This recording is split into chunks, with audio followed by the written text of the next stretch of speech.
제가 사실은 자녀 교육에 있어서 얼마 전에 하나님 앞에 크게 회개하고 좀 결단한 것들이 있었습니다. 웬만하면 저희 아들들에게 큰 소리를 내지 않겠다라고 마음속에 사실 결단을 했는데요. 이제 어제가 휴일이었지 않습니까? 아이들과 많은 시간을 좀 보내고자 했는데 힘들더라고요. 어, 아이들을 혼내다 보면 사실은 참 민망할 때가 있습니다. 야, 니네 방이 이게 이 모양 이 꼴이어서 되겠냐? 책상 정리 좀 해라. 막 이런 얘기를 하는데 사실은 제 책상을 보면 그렇게 깨끗하지 않거든요. 그리고 저 첫째 아들이 사실은 피아노를 하는데 제가 좀 우겨서 피아노를 시켰습니다. 왜냐하면 제가 어릴 때 피아노 치는 걸 정말 싫어해서 몇 번 어머니가 시도를 했었는데 실패하시고 결국에는 제가 바이에를 넘기지 못하고 피아노를 이제 그만뒀었습니다. 근데 평생이랑 죄송합니다. 제가 살아온 이 인생 가운데서 가장 후회되는 것 가운데 하나가 피아노를 못 치는 겁니다. 그래서 야 이러면 안 되겠다. 그래서 첫째 아이를 어렸을 때부터 피아노를 시켰는데 지금도 어리지만 몇 년 동안 진보가 없습니다. 피아노에 너무 피아노 치는 거를 싫어해요. 그러면서 야 너는 피아노를 왜 이렇게 연습을 안 하는 거야? 얘기하면서 사실은 그렇게 얘기하기에 제 돌아본 인생을 생각해 보면 참 미안하죠. 가르치는 자의 자리 또 훈계하는 자리에 선다는 것은 내가 먼저 나의 말과 그 행함이 일치되어야 한다는 것 때문에 참 부담스러운 자리인 것은 분명한 것 같습니다. 목회자에게 보다 더 엄격한 잣대를 제시하는 이유도 거기에 있다고 생각을 합니다. 그렇기 때문에 사실은 성도님들에게 교사나 목자로 섬길 것을 잘 권하게 되어지는데요.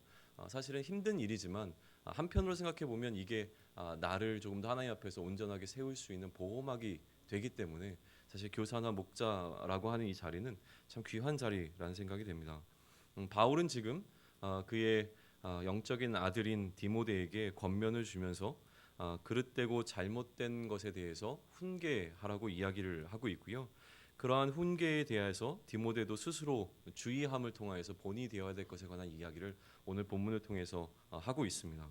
오늘 본문에는 너라고 불려지게 되는 디모데와 또 그들이라고 불려지게 되는 어떤 디모데가 목양하고 있는 교회 가운데 있었던 거짓 교사들이 등장하고 있습니다. 우선 14절에서는 바울이 디모데에게 이 거짓 교사들에게 훈계하라고 말하고 있는 장면이 등장하고 있습니다.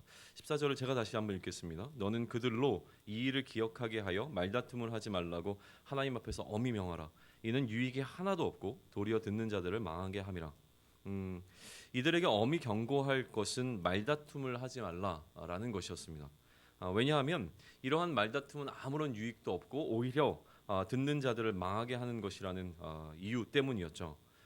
말다툼이 정확히 우리나라 말로 이제 말다툼이라고 번역이 되었지만 실제로 이 말다툼이 무엇을 의미하는가에 있어서는 조금 더 우리가 좀 생각해 볼 필요가 있습니다. 정확하게 어떤 것인지는 사실은 분명치는 않습니다.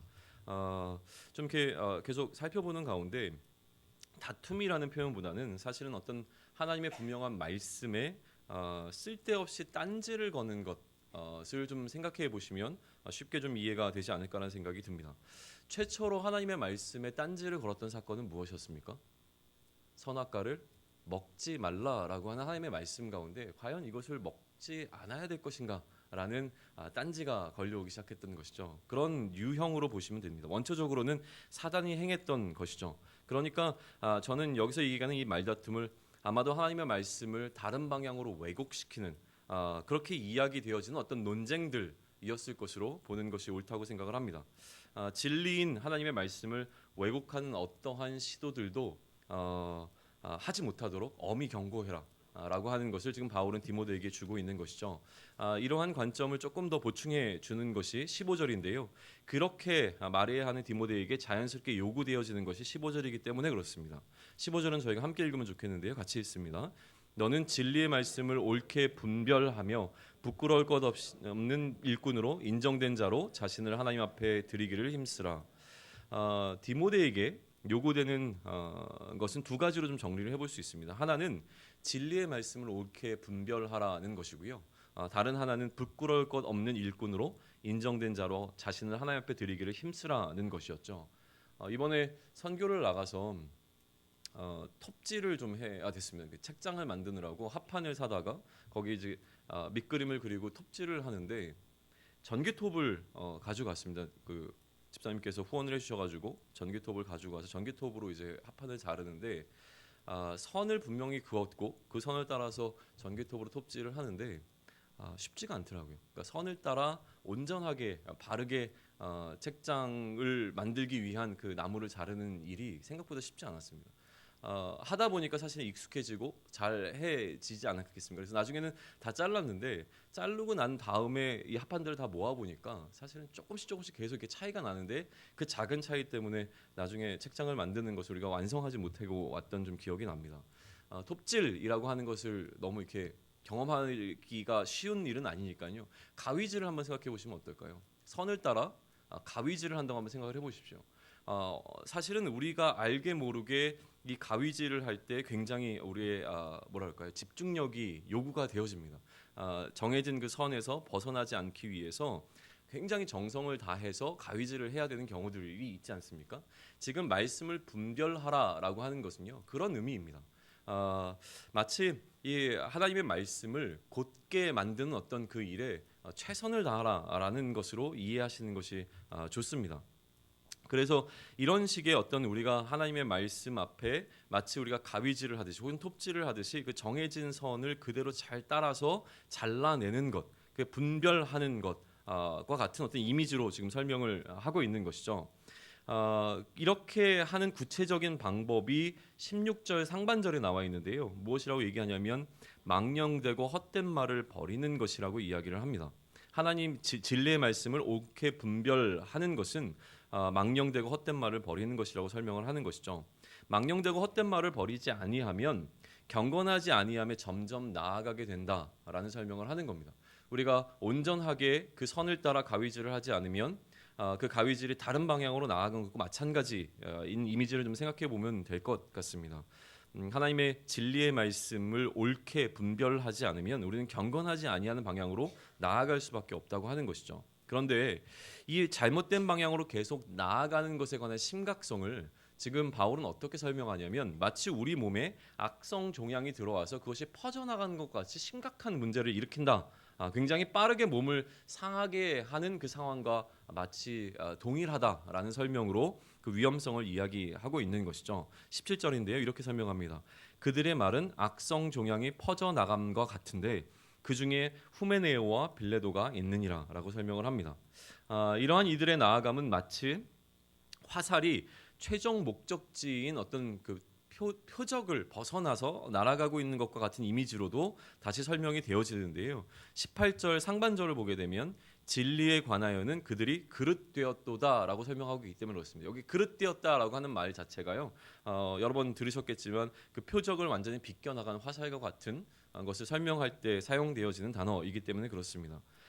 이들이 어떻게 진리에서 빗나갔는지 완전히 벗어났는지에 관한 증거를 이제 18절 중반부에서 제시하고 있는데 이들이 무엇이라고 얘기했냐면 부활이 이미 지나갔다라고 이야기했기 때문에 진리에서 벗어났다라는 증거를 제시하고 있습니다. 이러한 부활이 이미 지나갔다라고 하는 말은 하나님의 말씀을 왜곡하는 것이고 이러한 말의 결과는 이들이 어떤 이들의 믿음을 무너뜨리는 것으로 나타나게 되었다라고 하는 것이 18절 하반절의 설명입니다. 어떤 사람들의 믿음을 무너뜨리느니라라고 설명이 되어 있습니다.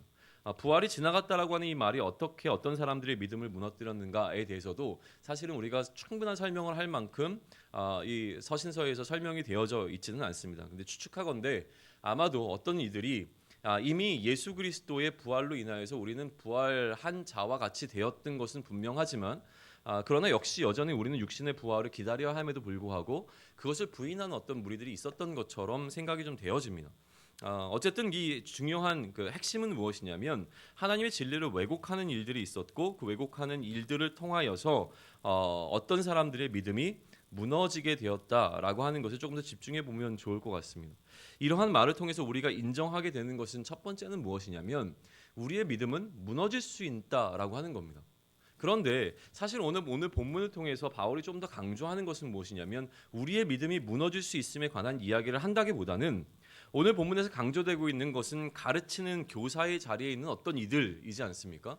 그러다 보니 오늘 바울이 디모데에게 나누는 이 이야기의 핵심은 믿음이 무너질 수 있다는 것에 포커스가 있는 것이 아니라 믿음을 무너뜨릴 수 있다라는 것에 있습니다. 어떤 차이가 있습니까?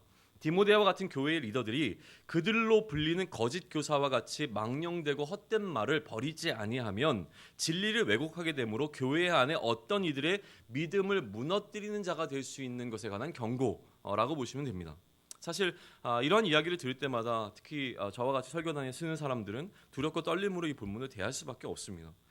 제가 처음 강단에 섰을 때를 기억하는데요.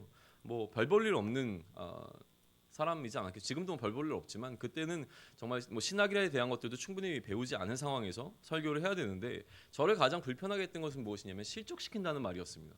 내가 하나님의 말씀을 잘못 전해서 듣는 어떤 사람들을 실족시키면 어떡하지? 라는 생각 때문에 사실은 더 많이 이 말씀을 연구하고 이 말씀 가운데 하나님께서 정말 전하기를 원하시는 것이 무엇인가를 놓고 계속 씨름해 왔던 과정이 처음 설교를 했을 때부터 지금까지 제 마음속에 계속 들어오는 부담감인데요. 오히려 이런 부담감을 주는 본문이기도 하면서 오늘 말씀 같은 경우에는 사실은 위로가 되어지는 말씀이기도 합니다. 이런 두려움을 갖고 있는 이들에게 주시는 말씀으로 보이는 것이 무엇이냐면 19절입니다. 19절은 한 목소리로 같이 읽으면 좋겠습니다. 같이 읽습니다. 그러나 하나님의 견고한 터는 섰으니 인침이 있어 일러스되 주께서 자기 백성을 아신다 하며 또 주의 이름을 부르는 자마다 불의에서 떠날지어다 하였느니라. 여기서 분명히 얘기하는 하나님의 견고한 터라고 하는 것은 교회를 말하는 것으로 보입니다. 이 본문은 저에게 어떻게 보면 그런 두려움이 있을 때 내가 하나님의 말씀을 잘못 전하여서 실족시키면 어떡하지? 라는 두려움을 갖고 있을 때에 걱정하지 말라는 위로의 말씀으로 다가옵니다. 왜냐하면 교회는 우리가 상상하는 것보다 굉장히 견고하고 강하다라고 하는 것이죠. 교회인 성도가 생각보다 강하기 때문인데요. 왜냐하면 하나님께서 그렇게 붙드시기 때문이라고 하는 설명입니다. 오직 하나님의 교회가 된 성도들이 할 것은 그러므로 하나님을 닮은 거룩을 이뤄내는 것이다라는 설명이죠. 우리가 해야 될 것은 무엇이냐면 불의에서 떠나는 것이라고 설명을 하는 것입니다. 불의에서 떠난다는 것은 앞서 설명된 것을 인용한다면 망령되고 헛된 말을 버리는 것이 되어질 것입니다.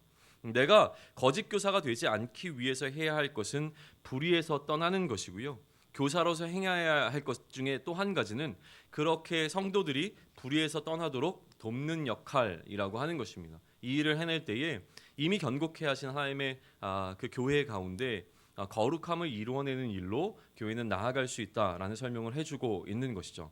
20절과 21절에서는 바울은 이렇게 불의에서 떠나는 일을 깨끗해지는 것으로 설명해내고 있습니다. 굉장히 유명한 말씀인데 20절과 21절은 연달아 우리 같이 함께 읽겠습니다. 시작. 큰 집에는 금그릇과 은그릇뿐 아니라 나무그릇과 질그릇도 있어 귀하게 쓰는 것도 있고 천하게 쓰는 것도 있나니 그러므로 누구든지 이런 것에서 자기를 깨끗하게 하면 귀히 쓰는 그릇이 되어 거룩하고 주인의 쓰임에 합당하며 모든 선한 일에 준비함이 되리라. 주인이 사용하는 주인에게 부끄럽지 않은 주인에게 인정된 일꾼의 기준은 어떠한 재질로 만든 그릇이냐가 아니라 불의에서 떠나 깨끗한지 깨끗하지 않은지가 기준이 되어진다라고 하는 설명입니다. 하나님께서 바라보시는 유일한 기준은 무엇입니까? 깨끗한 그릇을 사용하신다라고 하는 것이죠. 이렇게 바울의 설명은 이어지고 있는 것입니다. 그리고 난 다음에 이제 남은 구절들이 22절부터 26절까지인데요.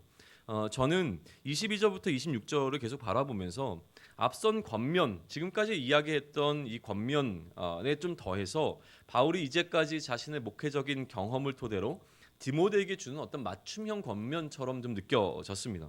무슨 얘기냐면 우리 요즘 월드컵이 아니라 올림픽 좀 보지 않으십니까? 뭐 경기를 하다 갑자기 감독이 선수들을 불러 모으는 일이 있잖아요.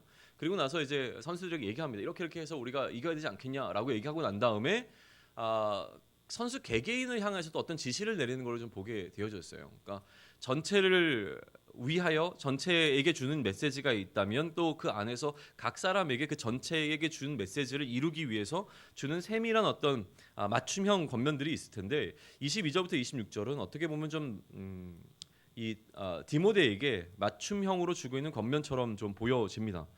무엇이라고 기록되어 있냐면 22절은 이렇게 기록합니다.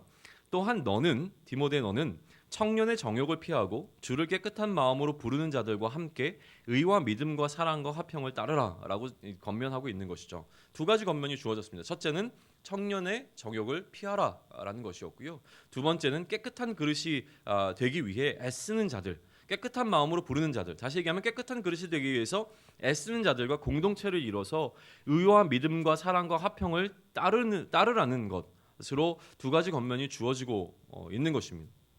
의와 믿음과 사랑과 화평을 따르는 구체적인 방법에 대해서 23절 상반절은 이렇게 설명합니다.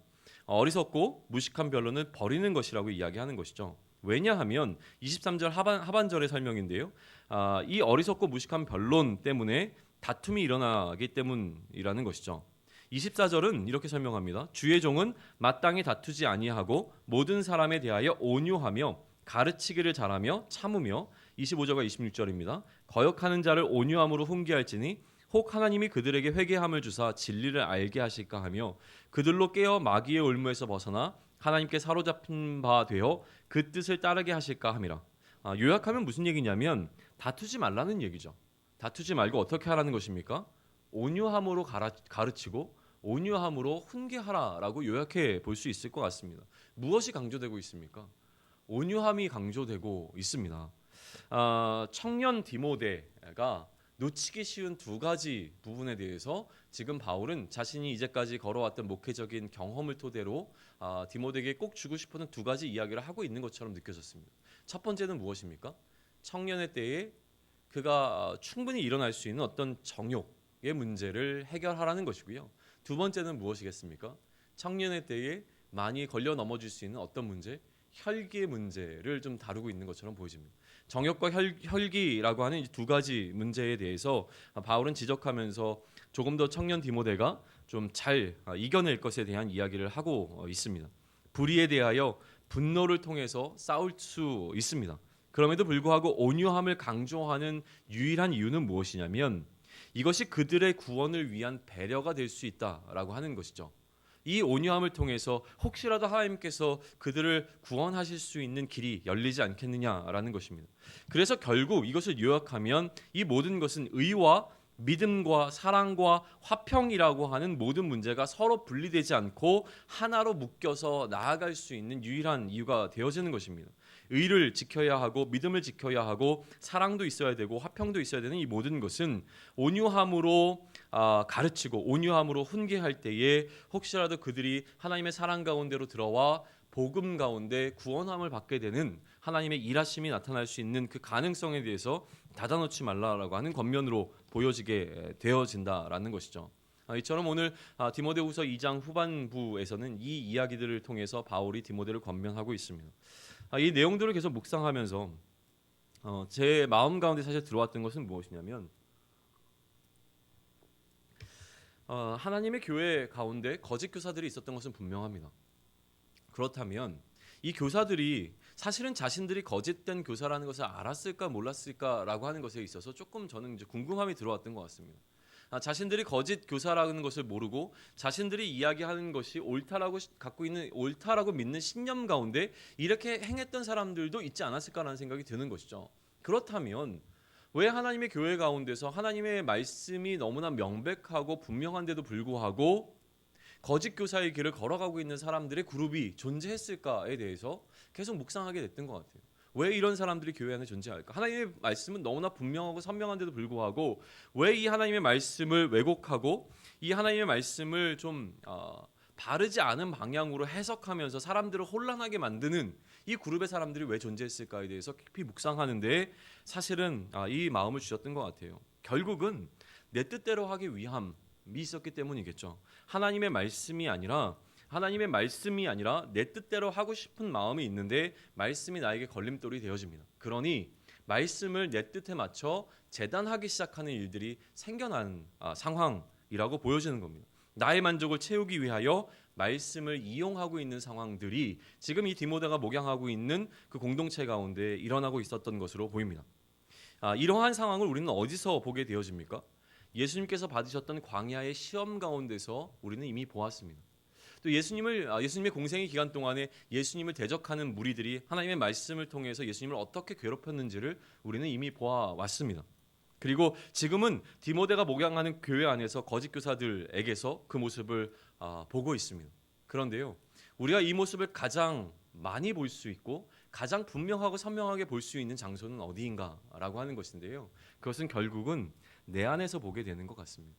너무나 교묘하다는 생각이 들었습니다. 저는 지금 하나님의 나라를 말하고 있습니다.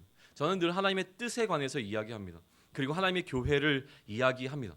그런데요, 실상은 그 밑에 저의 은밀한 욕망과 욕심과 탐욕스러운 본심이 그 밑바닥에 감춰져 있는 것을 때로 굉장히 많이 사실은 느끼고 있습니다. 그런데 그 밑바탕에 깔려 있는 저희 추악한 이러한 마음들을 감추는 것에 조금씩 더 능해지고 있다는 생각이 오히려 듭니다.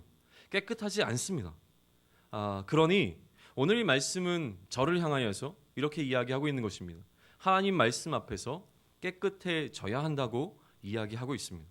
나에게 깨끗한 마음이 없으면 하나님의 말씀이 내 탐심을 채우기 위해서 반드시 왜곡되어진다라고 하는 경고의 말씀을 주고 있는 것이죠. 그러니 오늘의 말씀을 살펴보면서 이 말씀이 저에게 주는 메시지는 이것이었습니다. 무엇보다 나 자신에게 스스로 말씀을 왜곡하려는 시도 앞에서 좀 더 엄격해질 수 있으면 좋겠다는 것이었습니다. 또한 그렇게 말씀을 왜곡해서 자신의 욕망과 탐심을 채우려는 어떤 사람들에게 하나님 앞에서 엄히 경고할 수 있는 용기가 있으면 좋겠다라고 하는 것입니다. 때로는요, 그러한 자들이 보인데도 불구하고 어떠한 이유 때문에 그 말을 삼키게 되는 경우가 반드시 있다라고 하는 것이죠. 그런데 만약에 그러한 상황을 마주하고 하나님 앞에서 그러한 상황에 대해서 엄히 경고해야 되는 상황이 온다면 온유함을 잃지 않는 방식으로 할 수 있기를 소망해야 된다라는 메시지를 주셨습니다. 저에게 이 마음을 주신 것은 공동체에게 주시는 하나님의 말씀이라고 믿습니다. 그러니 이 말씀을 좀 붙잡고요, 우리가 다시 한번 내 마음 깊은 곳에서 내가 하나님의 말씀을 어떻게 대하고 있는가라고 하는 것을 다시 한번 생각해 보며 오늘 하루 그 하나님 앞에서 깨끗한 그릇이 되기 위하여 애쓰고 힘쓰는 한날이 되기를 소망합니다. 기도하겠습니다. 하나님, 우리의 입술을 통하여서는 하나님에 관한 이야기를 하고 예수 그리스도께 받은 은혜에 관한 이야기를 합니다. 또 그 십자가에 합당한 삶과 그 은혜에 합당한 삶, 또 복음에 부끄럽지 않은 삶을 살겠노라고 이야기합니다. 그런데 하나님, 여전히 내 안에 들어있는 나의 탐심과 나의 욕심과 나의 추악한 본성들이 여전히 그 예수 그리스도의 십자가조차도 이용하려고 하는 것을 느끼게 되어집니다. 하나님, 깨끗한 그릇이 되었으면 좋겠습니다. 우리 안에 거하시는 성령님께서 이미 시작하신 그 선한 일을 힘있게 하여 주시고 우리에게 능력과 힘을 더욱 허락하여 주셔서 우리 육신의 정욕을 이겨낼 수 있는 힘과 용기를 오늘도 허락하여 주시옵소서.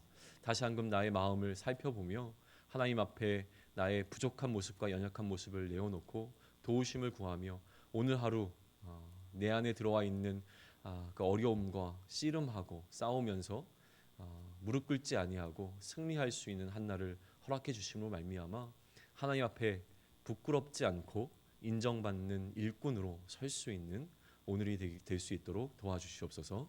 이 모든 말씀 우리 주 예수 그리스도 이름으로 기도드렸사옵나이다. 아멘. 하늘에 계신 우리 아버지여,